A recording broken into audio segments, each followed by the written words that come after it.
you got to check out the video on YouTube because we're trying to get something behind us. Luke wants I want a wood wall, to spruce up the background. like a old reclaimed wood.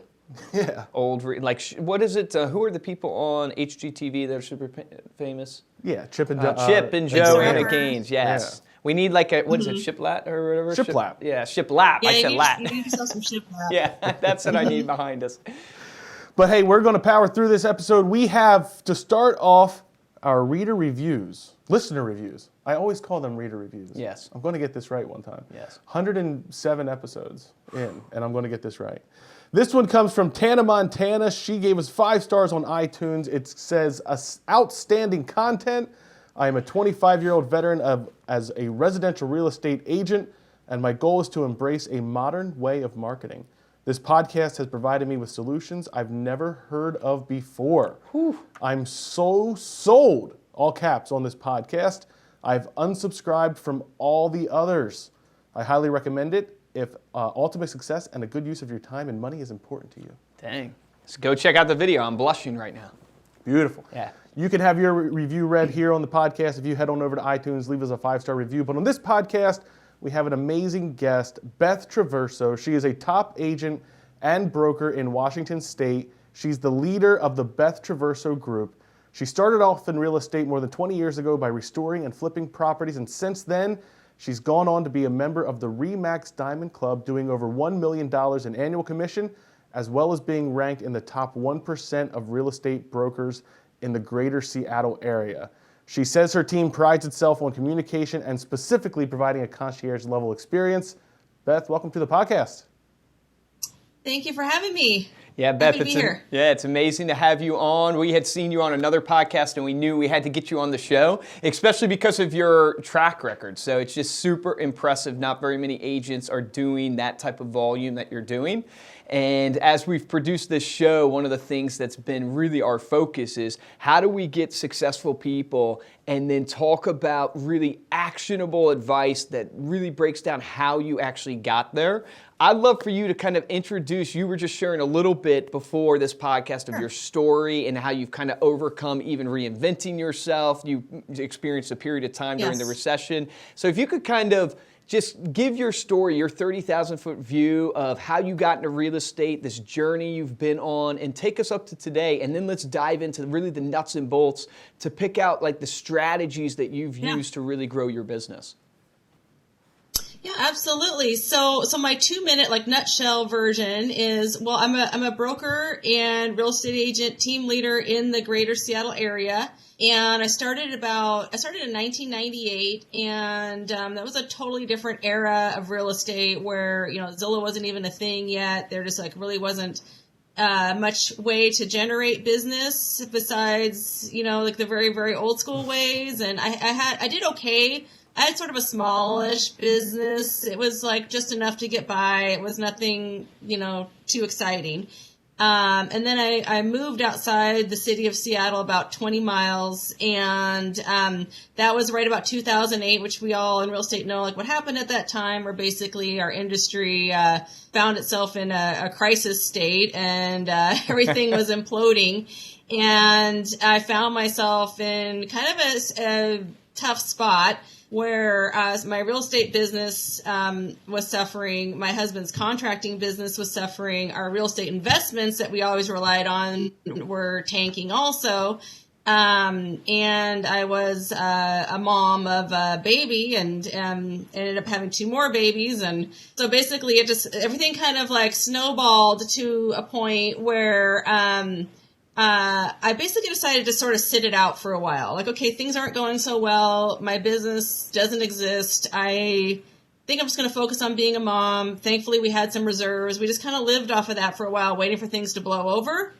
And eventually they did blow over, but it took years longer than we thought. And so there came a point in about 2013 where I realized that it was basically a do or die time. Like I have to do this thing. And I have no fallback. Like I'm one of those people, like I've always been in real estate. I don't have like that other career that I did first or anything like that. And so like I have nothing else to do. I thought about like, is there anything I could do better? Came to the conclusion that answer was no. And this is real estate's what I love. And that's what I'm going to do. It's like, I'm going to do this again, but I need to do this smart. And I need to do this differently. I need to treat my business like a business and not just wait for whatever random sales may come my way from somebody I know. You know, like that's good for a small business, but if you're going to do a large business, then you need more than that. And so, thankfully, I paired up with a great brokerage here, Remax Northwest, and the owner basically helped give me the building blocks to start. And so that's one of the first things I would say is like, find a good mentor. Like one thing in this business is there's always tons of people who have been there, done that, can learn. All you got to do is just watch what other people have done and just model that. And so I found, so the brokerage I joined, basically gave me like here's the steps to do to like build your framework. And so I just really focused, I went head first into that, like, what's the first thing to do? You know, like, get your database together. That was like thing number one. You're like, build out your database, get a good headshot, you know, start putting your marketing out there, you know, claim your online presence. It's like every week I would focus on one task. Sometimes it would take more than a week, but, you know, like I would, you know, just really, really go deep on each one of those things and just build it out. And you know, as time goes on, I'm still doing that. You know, like I'm always looking at certain things to tweak and improve and build upon. And that's really a never ending process. Like I'm never going to be done learning, growing, changing. That is the constant in this, but it's just kind of like the small steps taken over time. It's just like, it really is a snowball effect. Or, one of my favorite, authors and you know success mentors, Darren Hardy and his compound effect. That was a really instrumental step for me, was when I discovered that book and you know listened to it and basically started implementing those like very small steps where just like this week focus on doing this one thing. Because I can do that very well, but like looking at the enormity of a giant task of like, here, build a giant business. It's like, I feel intimidated by that. That's but such a powerful point. You know, So, it's interesting hearing your story. Is how big's your team, by the way, right now? Like, is it just? So it's myself and it's 3 agents, me and 3 agents and 2 admin. Okay, you that support us. And how much, if you don't mind me asking, how much volume did you guys do last year? So we're on track for about 67 million this year. That is incredible. That is unreal. Yeah. Wow, congratulations. So we're like a machine. I coach the Tom Ferry organization. They call it the SEAL team. So we're like a SEAL team. We're a few agents doing a lot. Yeah, that's incredible. And I'm still very much in production. I'm not sitting on the sidelines. I like to get out there and help people, and like that's what I'm here to do. Well, there was a powerful golden nugget, I think, in what you were saying there that I want to pull out for the audience, because it's something I've talked to agents about, is a lot of times when we get into the business, we think we have to invent something brand new and something so unique in order for us to be successful. But what you said there was so powerful, which is there are so many people that have gone before you that have done things that work. The model is literally there for you. All you have to do is build upon that model. But for some reason, you know, in this business, we tend to like jump in thinking we got to do something completely different, completely brand new. Yeah. And we end up spending so much time, energy, and money focusing on something that really, if we would have just gone back to what I call is like the fundamentals. The fundamentals, one of them, what you talked about, building your database. And then, you know, even the fundamentals of like marketing to that database. So I'm curious, as you face this whole, the recession happened, you had to reinvent yourself. You talked about you wanted to be very strategic, and you mentioned in there that, hey, you just didn't want to be an agent that sells to friends and family, meaning there's nothing wrong with that, but a lot of agents get into the business and they literally, their mom wants to buy a home and that's why they got their license, and you wanted to build an actual scalable business. Can you walk us through, like, if I'm a new agent today, what are the pieces of advice that you give from a strategy perspective that goes, hey, how do I build a scalable business, what are these small steps you're talking about to get leads coming from, into my business? Because that's the main question. How do I get people to actually come to me to want to buy or sell real estate with me? Well, there's a few things about that, and that's an excellent question. The first thing I would want to point out is it requires money to market, and it requires money to build a brand. And like in real estate, people seem to think like, it's if you go to a cafe, like they have to rent the space and put the tables in there, and there's employees, and they have to like have the baked goods and everything else. Like like there's overhead involved. Right. There's investment. Yep. And with real estate, there's overhead involved, especially when you scale up.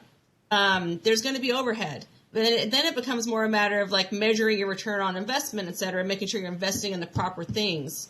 So there's that. And then it's for me it really was, but start out small. Like I wasn't starting out with a huge amount of money, and I've always been self-made, so it's just a matter of a deal comes in, you get a fair amount of money. I would take about maybe 30% of that or so and set it aside for marketing purposes. And you want to make sure that you have, I'd say probably at least 4 or 5 lead generation sources. Okay. Of course, one of the best being, your friends and family. Like my first sale was my dad, and he's still one of my best clients, so like nothing wrong with that. No, yeah, your sphere of influence. Golden. That's golden. Thanks, Dad, and everybody else, but, but in order to scale, especially in order to get listings from strangers, you have to build a brand out there, where they feel like this is the person that understands my area that I trust to take the reins and guide me through the sale of for a lot of people is their most valuable asset, and where they live. Like you don't get any more personal than where a person lives, so you've got. Well, that's why they're so crazy. Like that's why the buyers and the sellers act so crazy. I share that all the time with agents. It's the biggest financial decision of their life for the most part. Yeah. It's like to them, it's everything. It's their net worth a lot of times. Yeah, and it's like whatever I really do believe when somebody's going through a home purchase or sale or both, that like whatever they do when they're stressed out, it sometimes isn't their best self. And I've been there too. It's like we just need to be patient to help walk people through that. I really do feel like I'm a therapist a lot of the time too. And I think being compassionate is a really, really big part of what I do. And I think that's part of my success. A big part of it really is just that I'm genuinely care for the people that I'm helping. And I believe that they need me to help them, guide them through this process. And that's really what I'm thinking about. That's what my job is.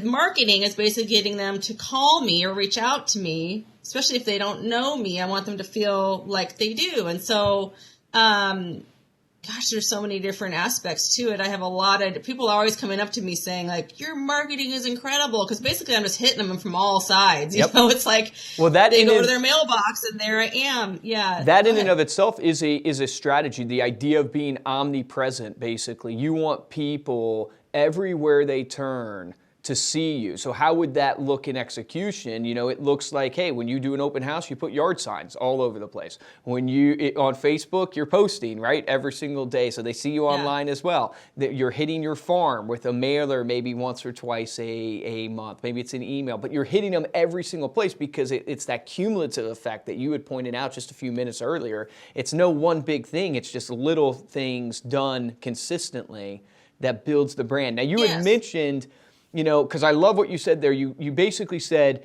hey, you got to have a business mindset. You got to look, and a lot of agents don't realize, hey, look, if you're going to start a cafe, you're going to have to pay the rent. You're going to have to get the tables and chairs. So you have to have a business mindset. And then you talked about, hey, there's, you should really have like 4 or 5 different lead generation sources. As you've looked back on your career, what have been those 4 or 5 that you've consistently seen working for you? Yeah, so one of the first early things I adopted was Zillow. Okay. And I do a lot with Zillow. I still do a lot with Zillow. They've been a great partner. And I originally started it because one of the check boxes on my like building my business sheet was claim your online presence. And anybody, I know a lot of agents have strong feelings about Zillow, and I'm not going to debate that. It's like either works for you or it doesn't. But works for me. It doesn't work for everybody. Cool. But what anybody can do for free on Zillow is claim your profile on there, and that is free. And everybody is going to Google you. Even if they hear about you from mom, they're going to Google your name, Beth Traverso. Boop, you want to make sure that good stuff comes up. And if nothing comes up, you're going to feel like an unknown. But if they Google me, you'll see all sorts of things pop up. And, one of them will be that Zillow profile, which at least in our area, where everyone's very techie, we're the home of Zillow here in the Seattle area. It's going to show, 200 and something reviews, 106 sales in the last 12 months. It shows the map of all the sales, and you can see all the different reviews from people that gave their honest experience of what it was like to work with me or one of my team members. And so if somebody's looking in the area and they see that, and like the other people have like nothing or like a couple of reviews or like one sale or something. How do you on get there, those it's reviews? Not gonna, like how have those reviews? Yeah. I'm just curious because like that's a lot of Zillow reviews, right? So how it's taken me several years of really, really working hard at it to get those reviews. Basically, especially if somebody comes to me from that source, then it's really easy to say like, hey, you found me there. Other people are looking. I would really appreciate it if you would let people know what your experience was like working with me. And sometimes I'll bring it up before closing, because after closing, people are often busy moving. I mean, they're busy. That's a great point. And so oftentimes when we get under a contract is like, well, you can do it even with somebody you're just house hunting with. Like if you just got to get some reviews quickly, you can just start asking people who have any sort of real estate relationship with you.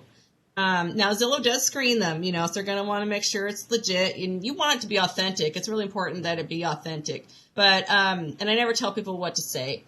But if once we get under contract, I have basically a template that I'll send out. That's awesome. I mean, I tweak it for their situation, but I say like, congratulations, quick favor, ? And I say like, hey, can you spend like 2 minutes just clicking right here? It really helps boost my profile. Online reviews are critical to my business, and I would really appreciate if you just take a moment to fill it out. Here's the link. They can click right there. And then after that, I say, could you, copy and paste that and also put it on my Yelp page, link there. Actually, no, Yelp, you cannot, sorry. This is a good tip for people out there who want Yelp reviews. You cannot do it through a link, or Yelp will screen those out. I basically say Google Beth Traverso Yelp, and then put the review in there that you can copy and paste from Zillow. And then Google is one that I'm starting to try to give some more love to, just my Google business page. So, but I don't tell them I'm going to ask for 3 reviews. I'm like, just ask for, like, can you review me here? Oh, and by the way, can you copy and paste that and like plug it into these other places, And then not everybody's going to do it, but if like 1 out of 3 people do, that's awesome. And if it's a couple, I'll ask both. I'll say, hey, and if I'm trying to get to say like, let's say if somebody's trying to get to 25 reviews and they've got like, 21. I say, if both of you review me, it'll get me really close to my goal of 25 reviews. And then you feel like, oh, I can make a quantifiable, like, help. What I do makes a difference to get this person to their goal of 25 reviews, or whatever the case may be. Man, I love that. It's actually a really, really good tip for the audience, not only with your reviews, but with even your trying to help families buy and sell a home. It's the idea of making people part of your journey. It's like, hey, you're helping me get to my goal. People love that. Your clients want to do that for you. Your friends want to do that. And a lot of times we shy away from that. And that's what comes across actually worse. So you talk about a sphere of influence. I know you mentioned, so, like the first home you saw is your dad. He's been a great client of yours. Zillow is another lead generation strategy for you. Are there any other ones that have really been fantastic for you as you've looked back on your career of really getting the business to come in the door? Yeah, I've been doing geographic farming. I started with one farm of like 500 houses, and one thing to know about that is it is really important that you commit to it for at least a year. Because, I can't tell you how many times I've received like one mailer from an agent in my post. I look at everything, of course. I'm like, oh, what's this person doing? Right. Like, oh, who's doing this? And then like you never hear from them again. Like, oh, okay. Flash in the pan, but because it costs money, it costs money each time, but you got to have a budget set aside for that. And so I started seeing results about 12 to 18 months after consistently mailing once a month, and then I ramped it up to twice a month for a while, and then I started getting like some angry phone calls from people sometimes, which I've learned to actually not be too afraid of that. Like, it's all right. Oh, that's a golden nugget right there. What's that? I said that's a golden nugget. Don't be afraid of those angry Oh, I phone know. calls. You know you're doing Don't something right fear then. the I know it haters. sounds Do crazy. not fear the haters. Yep. Yeah, they're going to happen. That's when you know you're doing something right, actually, if you've reached that level 100%. of saturation. Yep. You've gotten a response, and that's what marketing's all about, is creating a response. Sometimes somebody was super angry, and I won't get into the details of like how angry they were, but it was crazy. And I actually sent them like a little like cookie tin or something, like, hey, I'm sorry you're getting too much mail, have some brownies, or whatever. And they actually called me back and apologized, and they were really nice and kind of turned them into a fan, after that. Right. They even said, if I ever sell my house, I'll be giving you a call. I'm like, oh, cool, thanks. That wasn't really I was just trying to like make you not be upset with me, But, and it's important to understand that segment that responds to the postcards is not necessarily the same people that are going to be looking me up on Yelp, for example. There's actually a fair amount of people who, out where I am, like, it might be hard to believe in this day and age. There's a lot of people out there that really aren't on the internet that much, that maybe don't go on Zillow, and they're not on Facebook, and they're not doing any of that. They're often like people who are like getting ready to retire and downsize to a different area. Right. I probably get maybe like 4 or 5 listings a year from just that type of person who they feel like they know me because they've been getting my postcards every single month. And I've had some call me and it's like, we feel like we know you, so we would like you to get to know us. Can you come help us sell our home? Which is like perfect, so. And once that started getting more traction, then I basically started doing, about a year ago, I started doing 2 different farm areas. So I've got 3 going now. You have 3 farm areas, all 500 homes? Yeah. Wow. Yeah. Okay, that's awesome. And hitting them 1 time to 2 times a month? I've got I have 1 time a month, and then when I have like a just listed or just sold in the area, like we'll send out an additional postcard for that one. Like, hey, we just sold this house in your area. Okay. Just to kind of spread it out a little bit. I try not to bombard them too much all at once. We sort of dissipate it a little bit. Yeah.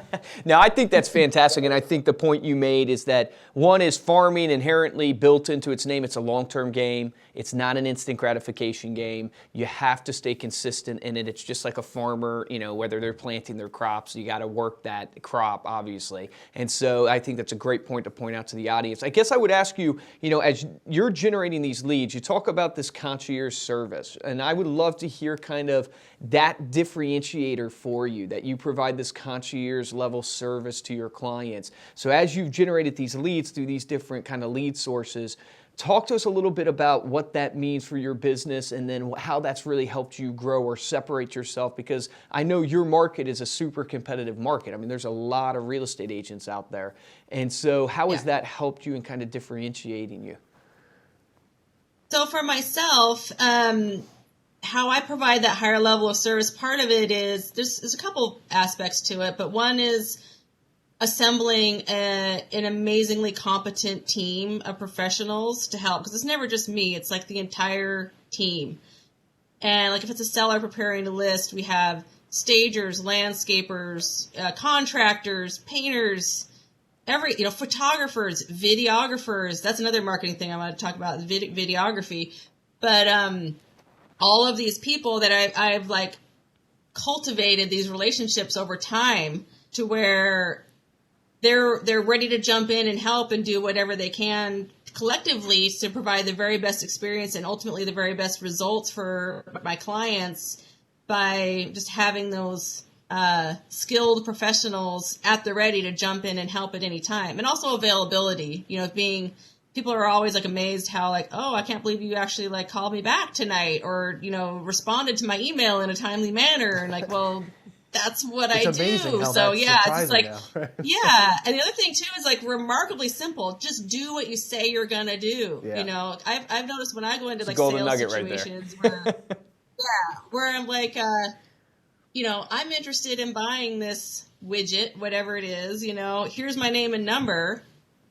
And I never hear back. And I'm like, so it basically, if sales professionals or anybody in any profession basically just does what they say they're going to do, that's going to go a long way for building trust and also your reputation. So if you say you're going to get back to somebody with a list of houses to see on Tuesday, and you say you're going to do that on Monday, make sure that gets done, So it's not rocket science, but you're listing so many things. I mean, even going back to what you talked about doing online, with doing the things that are free, right? Claiming your profile, getting your URLs on LinkedIn, for example, your vanity URL. So that's your name. You own that now. To just doing, like you said, if you say you're going to do something, do it. There's so many of these things that Beth is listing here. These are free things. These are things that you're building what do you say, on track for $67 million. And everything, you're not saying, oh, it's because I spent this much on Facebook to collect all of these leads. Right. It's, I'm providing a level of service for my clients that's going to make them compelled to go tell other people about me. Is referrals, are they still a big part of your business as well? Is that kind of where a lot of your deals come from today now? Yeah, I say that referrals are a huge source of business. I mean, it's scaled and grown to the point where it's like we get a lot of outside business too.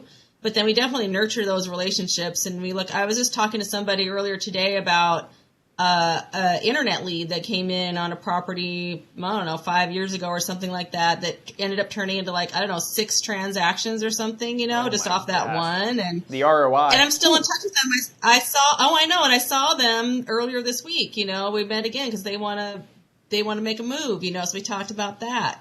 And their house that I sold before they bought the one they're in now, I stayed in touch with that buyer who bought it, who was not my client, by the way, but I put them on my mailing list and they remembered who I was, and I kept in touch with them over the years. They called me when they wanted to sell.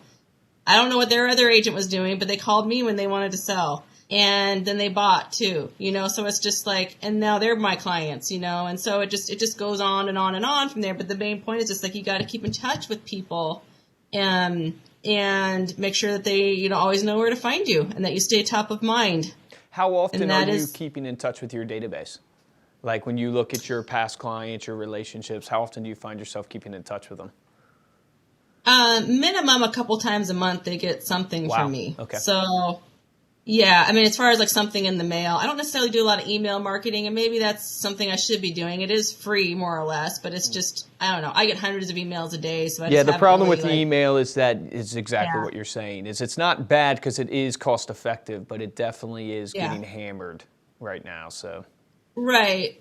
So, and then I'm getting ready to do another client appreciation event, a really nice one where we bring people out, wine and dine them and that's just awesome. Catch up with people.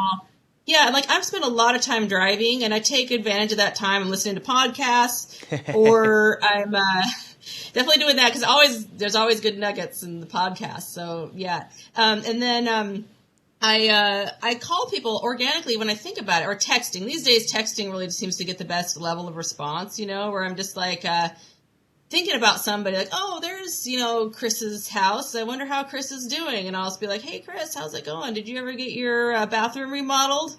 Or whatever, It's so I was just thinking powerful. about you because, whatever. Just make something specific to them so it doesn't sound super generic, but it's just an organic, authentic, thought I had about a person. And I try to do it right at that time. When I'm thinking of somebody, it takes what? Maybe 1 minute to send them a quick text. And most of the time they'll respond back. Sometimes they don't. Whatever. At least they know that you were thinking about them. Yep, and for that moment, 98% of text messages are supposedly seen, is what the stats say. Yeah, and so for that moment, they see you, and you're top of mind. You're building that mind share. Yeah. And you're already paying your phone bill. You're already paying your phone bill, exactly. So you've already paid for that marketing. It's a free thing that's super effective because they know it's just for them. It's not like I'm just projecting to the masses, I'm just I thought about you today, right. And I'm wondering how you're doing, or what about this thing that's going on in your life. I'm curious, how big is because if I'm an agent listening to this, I mean, there's so much in here and so many golden nuggets that you've given and tactics you've given that people can take away. How big is your database? Is it 1,000 people? Is it a couple hundred people? How big is your database? And do you have a target goal for how big you want it to be?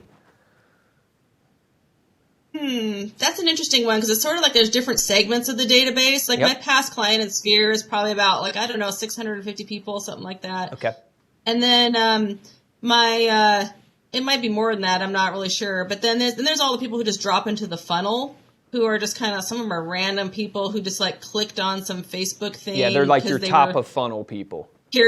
Yeah, they're like, oh, that house is pretty, click, and then like there's those people, so those are like long-term nurture, and they kind of filter down through the funnel, and at some point some of them will turn into actual people that we work with, and some won't, so I don't even know how many people those but it's I'm not particularly techie. Like, I'm very much just like a person to person kind of a. That's how why I operate. That's why you're killing it. That's why you're killing it, because the fundamentals. So there's all this other stuff happening out there that I don't even fully understand a lot of it. I just know what's working and what's not working, and I just kind of focus on that. And I don't. Here's another little nugget. Hopefully, that some people might find useful is, do not focus on making it perfect. Like, I could sit there and spend days. Just putzing around in my database and stuff. And it's important to have that, but it's like at the same time, it's like you don't want to do that at the expense of actually talking to people. Like, so where the good. rubber meets the road is where, like, I work with a business coach, and he says that I need to be, when I was like thinking about delegating my workflow to my team and like what I should be doing, what I shouldn't be doing, there's like 3 things I need to be doing. I need to be prospecting, going on appointments, negotiating contracts.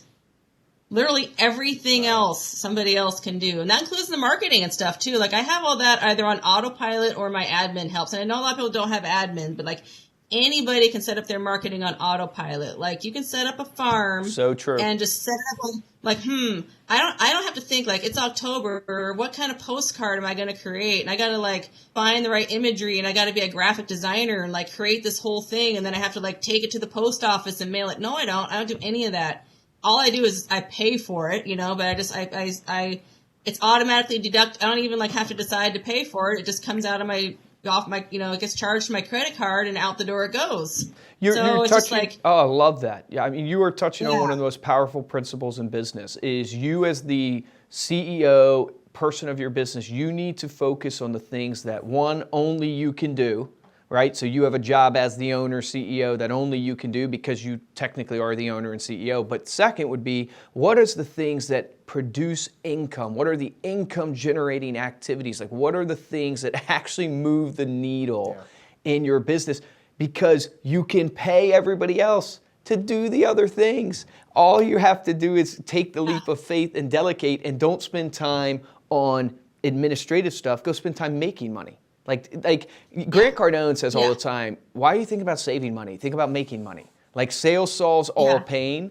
And I had a conversation with my brothers, same type of conversation, is you need to be doing the things that only you can do. And one of those things is prospecting, is talking to the people, is getting out there and generating everything else, delegate out. And even if you overpay for it, even if it doesn't matter, because you have so much flow coming in, you have so much income coming in because you're focused on the income generating activity. I just think that's so powerful. Yeah, and so especially critical. the things I'm not very good at. Like, I'm not a good graphic designer. I'm not a good photographer either. I don't do any of that stuff, So it's just like, let the professionals do it. That's what they're good at. That's what their passion is, right? Yeah, and if somebody has a low budget and they're like, well, I have to do these things, because I know what it's like, I would say at least carve out a part of your day, like minimum 1 hour to maybe 2 hours, where like that is your time that is undistracted, where you're focusing on those things that move the needle, like prospecting, and then set your appointments, and then go on those appointments later in the day or whatever. But like set your time where you're going to be not distracted by the other things out there, or creating that marketing piece or what have you. Like, save that for after you've done those important key things. So, man, you are a freaking rock star. Here's a question for you that I loved. I heard this question the other day, and I said, oh man, I got to ask this question now. Is, what's a recent breakthrough that you've had in your business? Meaning, as you've gone on this journey, this challenge, like, you're always growing, right? You're educating yourself. What's a recent breakthrough where you were struggling with something and you kind of figured it out? You overcame it. You go, okay, wow, I've now stopped doing what I was not supposed to be doing and doing something else. But what's a recent breakthrough that you've had? Yeah, there's been a couple things. Like, I always know if I'm feeling uncomfortable with it, that I probably should be, that's probably what I should be doing. So that's one of my, That's one of the things I pay attention to. Even that's a great quote right there. Let's hashtag that on Instagram. Yeah. So even like doing like I've done a few podcasts with like panelist things, like things like this. You know, there was a time when this terrified me because I'm an introvert by nature. Like I'm not like super extroverted. I love terrified. People, but I'm not one of people like that loves to be on a stage. Like look at me as not the way I am. And so like I've had to sort of just kind of learn to be more comfortable with that. I remember the first time I was asked to be a panelist, like at some event, I was just literally like felt like I was just gonna like melt or something. But I made it through it okay, and then I just been doing it more and more and more. And now when anybody asks, and you were so gracious to invite me, I'm just like, yeah, you bet I'll be there. Yeah, you're natural too. That's the power of just consistency and stepping out in faith. I mean, you truly are. You are just a natural. I mean, it's amazing. And the fact that you're saying that you were scared of it, it's crazy. Yeah, it's awesome. If I just stayed in my shell, I would never know that. So that's a breakthrough for me. And then also, so kind of along those lines is video. And I've been getting tons and tons and tons of like, I don't know, my coach and the whole Tom Ferry, they needs to be doing video to be a differentiator. Yeah. And like, I don't feel necessarily comfortable like watching myself on video or just being out there and doing video, you know? But I'm like, you know what? I'm just going to do it anyway. And so I've started doing it. Oh, granted, I have a long way to go with that. And I won't even get into some of the challenge I've had there, but just the fact that I'm like doing it at all, I feel is like a pretty good move for me to like, you know, break out a little bit. It's so funny hearing that because when we first looked at your site, you have this amazing video on your homepage where you're walking people through this park, and I'm like, man, she's a natural. She's so good. And here you're saying that like it took you so long to get through that. You don't see that at all. Yeah. You know, you feel it, but the public doesn't see it. Thank you very much. That makes me feel better doing it. But sometimes I just like won't even go. I'll make a video and I won't ever go back and watch it because I'm like, I don't want to pick myself apart, be like self-conscious about it. That was that, and now I'm just gonna, you know, go do something else. But so there's that, and then also just like getting used to being a team leader. Like I've always been a sort of like a lone wolf, so to speak, or somebody just does my own thing, like a self-starter. Like I'm doing my thing. But like managing other people, I'm like, whoa, that is a whole different thing. And so one of my biggest breakthroughs over the last year or two is basically just like building that team and like learning what that looks like and trying to help other people reach their potential and learn how to nurture that. And I'm first to say I'm not perfect. I'm still learning all this stuff, but just like filling those shoes or like changing my self-talk where I was always like, I'm not I don't see myself as being like a great team leader, but I'm like, well, wait a second, like why am I saying that about myself? You know, just because I haven't done it before doesn't mean I can't learn how to do this well also. That's awesome. So it's also just a matter of like constantly checking my self-talk and like listening to those things that I tell myself and my like preconceived beliefs and like, even like when like rewinding like 6 years when I was relaunching my career, I was just like, I went through this whole thing of like, well, who the hell are you to be some like big agent, And then I was like, well, why not me, And I'm like, well, the other agents out there, they're going to be upset when they see me starting to go out there. I'm like, yeah, maybe some will, but actually most aren't, and we're all supportive and in this together. And I don't see anybody as competition. Like I only compete with myself. Like we're all, there's plenty of success out there for everybody who wants to work for it.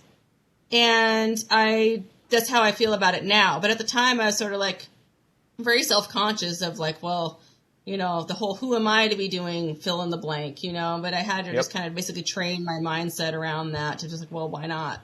No, I think that's so powerful. Your thoughts dictate your actions. So what you think constantly about yourself, what you think constantly about your business, you will naturally, that will flow out of you. It will, I mean, it's why people, it's like you're unhappy with the bed that you're in. You made that bed. Mm-hmm. you got to first look inward and reflect, and that's why a lot of people I think see it as kind of corny at first, and it's hard for them to embrace this idea of this mindset. But everybody we have on the podcast talks in a similar way to you. These successful people, it's like they have focused on this idea of the mindset and this idea of gratitude. And, you know, one of the things, I love Tom Ferry, that the idea of that video that you're pointing out, I think it's awesome. I think going back to your text message thing, you can literally pull out your phone, shoot a quick video, send it to somebody in a text. I had a coach, Sean Carpenter, real estate coach, just send me a text, literally, I think it was yesterday or the day before, and it's just a powerful thing. He was telling me how much my Redskins suck,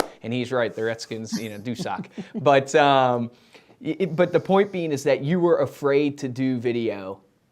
But here's the golden nugget for everybody. You did it anyways. Yeah. You did it anyways. And my brother, who's in real estate, and people who follow our journey, they know all about him and stuff because, you know, it's something I'm really passionate about. The unique thing I tell him, or the thing that I say is unique about him all the time, is I say, dude, Steven, I said, you just do. You just are willing to just step off the cliff. And I thought, I mean, people tell me all the time that I run 400 miles an hour and run right off a cliff. But this guy just runs right off the cliff. And I'm just like, whoa, slow down. But that is such a gift as an entrepreneur. So everybody who's listening to this, I just want you to be encouraged that Beth was scared of doing video, but guess what? She did it anyways. And it goes back to that mindset, and you're doing $67 million in volume. You know, ask yourself, guys, right now, are you doing $67 million in volume? And if you're not, what are you knowing that you should be doing that you're not doing? And go do that. Go do it right now, and don't worry about it. It is what it is. You know, just get it out there. And if you're frequent, you'll eventually become great at it. You'll eventually start just getting good at it when you have frequency in something. So I just think that's so powerful to point out to the audience. And make a decision. That's the other thing, too. It's like I consider myself, I'm a decider. And I like to just like go in and decide. And I feel like the things don't move. There's no progress being made if we're not deciding. Like decisions have to be made to move forward. And sometimes people get paralyzed, so scared of making the wrong decision that they just don't make any decision, which is a decision in itself. It's a decision to basically not decide. Grow or do anything. Yeah, decision of indecision. Yeah. So it's just like get out there and decide, you know, and to the point where like I'm so like driven now where it's like if it takes a little time to make a decision, I get frustrated. I'm just like, that's good. I just want this to go. I just want to like decide that, move on, go forward, you know. And I get a little impatient sometimes. I got to slow down a little bit. We're like, whoa, okay, so give us a little more consideration, you know. And do I make wrong decisions sometimes? Of course, you know, who doesn't? But it's better than no decision or no action. Better than no it's decision. better than no action. Yeah. And you find that you evolve. You find that you evolve you evolve faster in making a failed decision than you did trying to come up with the perfect decision. Right. And it's like you're just trying to search, everybody's trying to search for the perfect system out there. It doesn't exist. We all know that, but there are models and principles of success. And this kind of leads me to, you know, the question I want to ask you that I tend to ask every guest that comes on, which is, you know, as you've looked over your career, what has it been that you've looked back and you said, this is what my formula to success has been, or these are the principles that I've applied. This is what I do every single day that has helped me be successful. Is there anything in your life that you have found consistently, hey, I need to do these things to be successful that you would share with the audience? Yeah, so the overarching one is just commitment to constant growth and learning. That is the number one thing. And every day I'm looking to do something that I learn from or can grow from in any aspect of my life, business and otherwise. And I do set aside time every day. I'm not a morning person by nature, but I've become one more. Like I get up at 4:45 now, and I start going through my routine, getting ready for the day. So few people wake up early. It's crazy. And it's great because nobody's bothering you, Yep. you know, like I don't jump into the email. I do a little mindfulness, you know, think about visualization, as corny as it sounds. Like I just kind of visualize how I want my day to go. Because honestly, we all decide if we're going to have a good day or a bad day. I mean, in sales or real estate, so I get kicked in the teeth like on a regular basis, but like I don't let it like ruin my day, you know. So I'm just learn to roll with it. Like, oh yeah, that kind of sucked. Ouch, that hurts, you know, moving on, you know. And I kind of decide in the morning, I look out my window, we live in a beautiful part of the country. I look out at the valley and the mountains and the mist and the river, and I'm like, this is amazing. I'm so lucky to be alive, you know. I say to my kids, like, look, we get to live here. How great is this that we're alive here, now, awesome. You know. And it just kind of shapes your whole day. And I think about, like, what do I want to accomplish today? I do some visualization. I do exercise. I do gratitude. All those things. And so, like, by the time people are rolling out of bed, I feel like it's like pulling back the slingshot on my day, and just like I just get launched into the day. And I found that to be a real game changer for me. And then also, like, when I'm doing like my exercise and stuff, I'm always like listening to somebody, learning something. It's a podcast, it's an audiobook, it's Darren Hardy's, like Darren Daly's little like 5-minute nuggets that he sends out every day, just little things to kind of course correct. And it's funny, like you fill your mind with enough of that stuff, it will change the direction of your mindset. Because our mind, I think, it defaults to the negative, like, and I have sometimes where I'll wake up in the middle of the night, like, whoa, I can't believe I just did that, like buying another property or something, like, or whatever, fill in the blank, that thing that wakes you up in the middle of the night. You're like, whoa, what about that?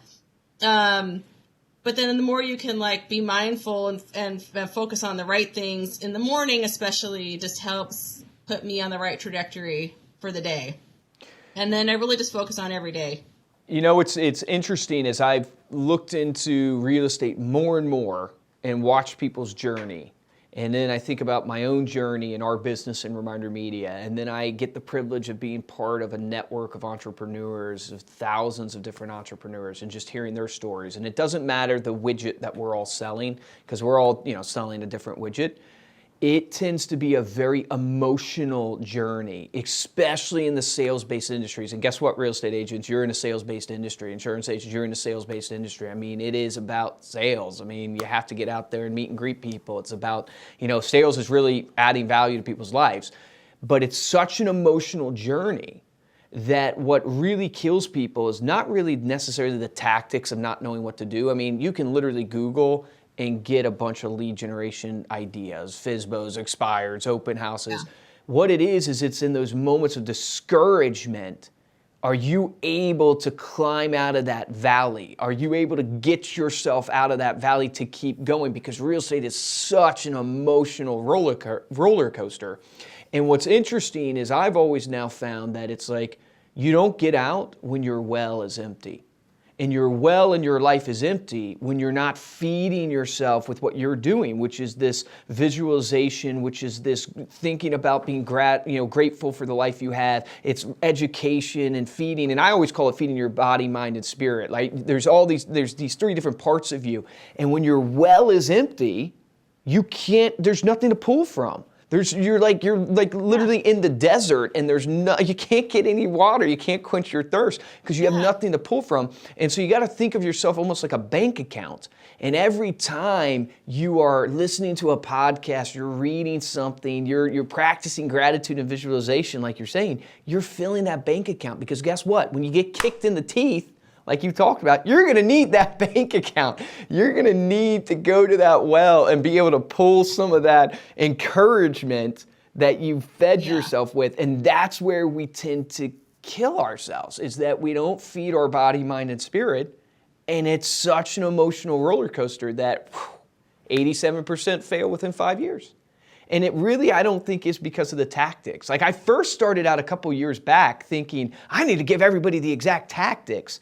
The more and more I'm in this business, the more and more I realize it's like, I need to give them the tactics, but it's also giving them the mindset to help them accomplish those tactics, to help them realize, hey, look, it's about taking action, and you are a perfect example of that, like an absolute perfect example of that. You know the tactics, but when I've asked you about your success, it's come back to your mindset of just being willing to take action, and I absolutely love that. So here's my last question for you.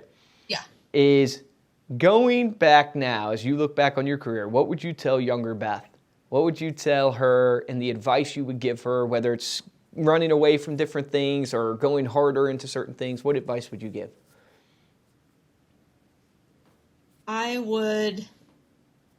It sounds corny, but I say just have faith in yourself. Believe in yourself. And look at it from the long haul. Like don't look at the short term, but look at the long term. Did you feel like you missed out because you didn't have faith? in yourself, Yeah. or younger Beth? I feel like I almost feel like the first 10, 15 years of my career was like a waste almost. And because I didn't have that feeling about myself, I knew I had the potential, but I had no idea how to go about realizing it. And there was a time when I had a lot of self-doubt and I felt like I couldn't because of X, Y, and Z excuse, everyone's got them. So I would say just, find that belief, and also just find the resources too. I think one of the things that's different for me too is just find the right mentors, because it really is true. If you find the right people, I've got my good, people on speed dial, so to speak, who I can call up, who I say well, what do you think about this thing? People who think entrepreneurial like I do, find more of those people faster, because there's always going to be a lot of those people. And I had people in my life who maybe didn't necessarily want to support or empower me, or just want to keep you where you are for whatever reason. So yeah, there's a lot of different, it's an interesting question, because there's so many different things that have contributed to distill it down to one or two. Yep, I know. It's so It's a hard. challenge. It is. It's a challenge. It's at the core of it. It's Yeah. great advice. Great advice. Well, Beth, thank you so much for being here and sharing your story. Before we close, let everybody know how they can connect with you. Sure. So you can find me at BethTraverso.com. It's BETHTRA, V as in Victor, ERSO.com. Or just call me, 206-931-4493. I love it. You can tell the people and Google. Yeah, you can tell the person people. They always give out their cell phone. Yep, the great sales people. Right. They're like, just call me. I'm not scared of it. Don't bother with Instagram. Just call me. I look forward to it. Yeah, I'm always happy to help out if anybody has any questions. Well, thanks so much. And thank you so much for listening. If you liked what you heard today here on Stay Paid, head on over to iTunes, give us a 5-star rating, and make sure to leave a comment and have it here read on the podcast. Leave a comment, good or bad. We will read it, I promise. Yeah, let's read a bad one next time. Just make sure it's good. Let's read a bad one. If you're looking for other ways to support the show, please tell a friend about it. We always appreciate your referrals. You can always find our podcast and video as well as all of the show notes to accompany this episode at staypaidpodcast.com. And if you'd like to get hold of me or Luke, you can email us at podcast@remindermedia.com or find us on Instagram. We are at staypaidpodcast. And of course, you can always check out Reminder Media. We are at Reminder Media on Facebook, Pinterest, Twitter, LinkedIn, Instagram, all of them. For this episode of Stay Paid, I'm Joshua Stike. Guys, and I'm Luke Acree. And Beth, just want to thank you again. Just amazing. I would encourage everybody to go back and re-listen to this podcast, because in this podcast, what I love about the interview we just did is there's so many tangible things you literally can do. Meaning, how many of you guys can actually stop after you listen to this and pick up your phone, text 5 people thinking about you, and it's so easy. You can take action on that right away. But the real action item I want you to take away from this podcast that I thought was brilliant is claim your profiles. Claim your Google profile and get that set up. It's free. Claim your Zillow profile, get that set up. I think that's brilliant. You should be doing that because people will Google you. They're gonna Google you, and you should go home as an action item tonight and Google yourself and see what comes up. And do you have your profile set up? Because guess what? You have a brand out there in the world, whether you think you do or not. There is a brand representing you, and you either control that brand or you let what others say about you control that brand. So claim your profiles, take action on that. It's a really simple thing that you can do to enhance your business. Remember, the difference between a top producer and a mediocre producer in any business is top producers take action. Take action on that today. Woo.